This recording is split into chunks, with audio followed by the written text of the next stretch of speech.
සැබෑ ආදරය කියන්නේ හුදෙක් හැඟීමක් නෙවෙයි. ඒක අපේ යටිසිතේ තියෙන සංකීර්ණ මනෝවිද්‍යාත්මක ක්‍රියාවලියක ප්‍රතිඵලයක්. බොහෝ වෙලාවට අපි ආදරේ සොයාගෙන යන ගමනේදී එකම වැරදි නැවත නැවත සිදු කරන්නේත් වැරදි පුජ්‍යලයන්ට ආකර්ෂණය වන්නේත් අපේ සිතේ ඇතිවන මේ නොපෙනෙන බලපෑම් නිසායි. අප්‍රේල් මාසයේ අලුත් බලාපොරොත්තු සමග ජීවිතයේ දෙස බලන ඔබේ ආදර සම්බන්ධතාවල සාර්ථකත්වය සහ අසාර්ථකත්වය තීරණය කරන මේ මනෝවිද්‍යාත්මක කරුණු පහ ගැඹුරින් වටහා ගැනීමත් අවශ්‍යයි. හෂා මොටිවේෂන් තුලින් අපි අද විමසා බලන්නේ ඔබේ යටිසිතේ ඔබේ ආදර ජීවිතයේ හසුරවන ආකාරය පිළිබඳවයි. ඉතින් ඔය අපේ channel එකට අලුත් කෙනෙක් නම් පල්ලෙහා තියෙන රතු පාට subscribe button එකත් එක්ක ඊට පැත්තෙන් තියෙන notification all bell icon එක press කරන්න අමතක කරන්න එපා.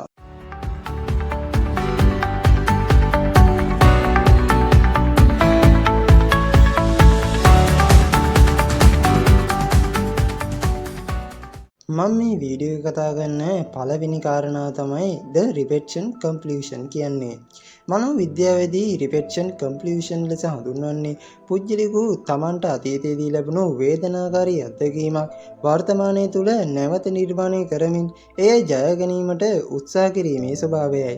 ඔබ කුඩා කාලයේදී හෝ පෙර සම්බන්ධතාවලදී ප්‍රතික්ෂේප වීමට ලක් වූ අයෙක් නම් ඔබේ යටිසිත නොදැනුවත්වම නැවතත් ඔබ යොමු කරන්නේ ඔබව ප්‍රතික්ෂේප කරන හෝ ඔබට නිසිලෙස ආදරයෙන් නොදක්වන පුජ්‍යලයන් වෙතටමයි. මෙහිදී සිදුවෙන්නේ එම දුෂ්කර චරිතය වෙනස් කරමින් එත ඔබට අහිමි වූ ආදරය දිනා ගැනීමට යටිසිත දරන අසාර්ථක උත්සාහයකි. ඔබ නිතරම වැරදි පුජ්‍යලයන්ට ආකර්ෂණය වන්නේ නම් එය ඔබ අතීතයේ සිට වී සිටින බවට ලකුණකි. මෙයින් මිදීමට නම් ඔබේ ආකර්ෂණය රඳා පවතින්නේ සැබෑ ආදරය මතද නැත්නම් අතීතයේ තුවාලයක් සුව කරගැනීමේ පිපාසය මතද යන්න තේරුම් ගත යුතුයි. මම මේ වීඩියෝ කතා කරන දෙවැනි කාරණාව තමයි the halo effect කියන්නේ. අපි කෙනෙකුගේ කැපී පෙනෙන හොඳ ලක්ෂණයක් දුටු විට එම ලක්ෂණය මත පදනම්ව එම පුජ්‍යලයාගේ අනෙකුත් සියලු ගුණාංගත් ඉතා යහපත් යයි උපකල්පනය කරනවා. මෙය halo effect කියලා තමයි හඳුන්වන්නේ. යම් පුජ්‍යලයෙකු ඉතා ආකර්ෂණීය පෙනුමක් ඇති අයෙක් නම් අපේ මොළයේ ස්වයංක්‍රීයව හෝ ඇය බුද්ධිමත් කරුණාවන්ත සහ අවංක අයෙකු ලෙස ලේබල් කරනවා. මේ හේතුව නිසාම ඔවුන් තුළ තිබෙන බරපතල අඩුපාඩු හෝ පෞරුෂ දුර්වලතා විට පෙනී යන්නේ නැහැ. ආදරයේදී බොහෝ දෙනා අතරමං වෙන්නේ මේ මායාවට අසු වෙලා. කෙනෙකුට ආදරය කිරීමට පෙර ඔහුගේ බාහිර පෙනුමට වඩා ඔහු අර්බුදකාරී අවස්ථාවලදී හැසිරෙන ආකාරය සහ අනෙක් පුජ්‍යලයන් සමග ගනුදෙනු කරන ආකාරය පිළිබඳව අවධානය යොමු කිරීම ඉතා වැදගත් වෙනවා. මම මේ වීඩියෝ එක කතා කරන තුන්වෙනි කාරණාව තමයි avoided attachment style කියන්නේ. අතීතයේදී විශ්වාසයේ කඩවීම වලට ලක් වූ අයෙකුගේ යටිසිත නැවතත් එවැනි වේදනාවක් ඇතිවීම වැළැක්වීම සඳහා ස්වයංක්‍රීය ආරක්ෂක පවරක් ගොඩනගා ගන්නා ලදී. මේ බොහෝ විට නව සම්බන්ධතාවලදී අනවශ්‍ය සැකයක් හෝ සහකරුගෙන් දුරස් වී සිටීමේ ප්‍රවණතාවක් ලෙස ප්‍රකාශ වෙනවා. ඔබ කෙනෙකුට සමීප වීමට බියවන්නේ නම් හෝ සම්බන්ධතාවක් සාර්ථක වීගෙන එද්දී එයින් මිදීමට හේතු සොයන්නේ නම් එය ඔබේ යටිසිත ඔබට කරන බලපෑමක්. ආදරය කියන්නේ යම් මට්ටමකට අවදානමක් සහිත මානසික බැඳීමක්. අතීතයේ රිදවීම නිසා වර්තමානයේ ඔබට ලැබෙන සැබෑ ආදරය ප්‍රතික්ෂේප කිරීම ඔබේ පෞද්ගලික වර්ධනයට බාධාවක් වෙන්න පුළුවන්.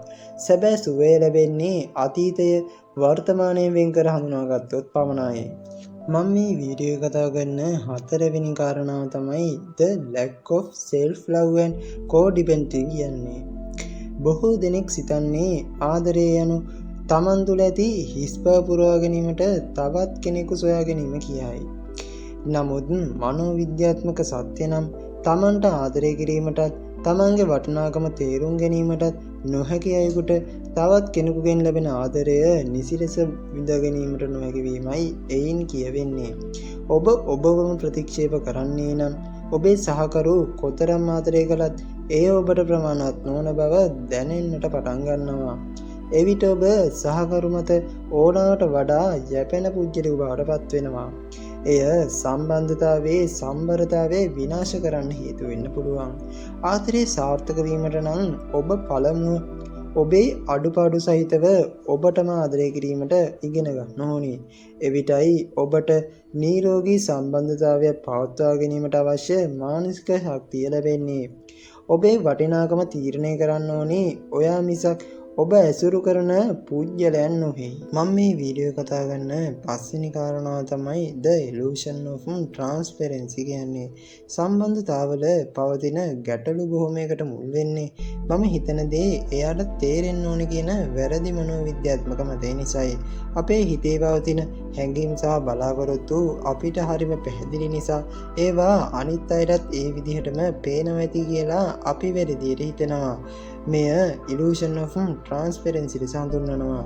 ඔබ දුකින් සිටින විට සහකරුවෝ එය ඉබේම තේරුම්ගෙන ඔබට සැනසීම ලබා දෙයි කියා බලාපොරොත්තු වීම සහ එසේ නොවූ විට කෝපයට පත්වීම සම්බන්ධතාවයක් බිඳ වැටීම ප්‍රධාන හේතුවක් වෙනවා.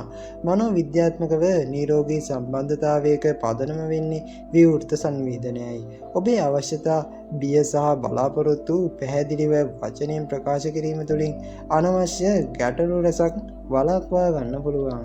ඉතින් මේ මනෝවිද්‍යාත්මක කරුණු ඔබේ ජීවිතයට ගලපා බැලීමෙන් වඩා අර්ථවත් සහ සාර්ථක ආදර සම්බන්ධතාවක් ගොඩනගා ගැනීමට ඔබට හැකියාව ලැබෙනු ඇති. ආදරය කියන්නේ වාසනාව මත පදනම් වූවක් නොව අපේම සිතේ හැසිරීම පිළිබඳව අප ලබන අවබෝධයේ ප්‍රතිඵලයකි. ඉතින් මේ වගේ වීඩියෝ බලන්න අපේ channel එක දැන්ම subscribe කරන්න. ඔයාගේ යාළුවෙක්ට බලන්න මේ වීඩියෝ එක share කරන්න. ඉතින් ඊළඟ වීඩියෝ එකෙන් ඉක්මනින්ම හමුවෙමු. එතකන් ඕගොල්ලන්ට සුබම සුබ දවසක් වෙන්න කියලා හදවතින්ම ප්‍රාර්ථනා කරනවා.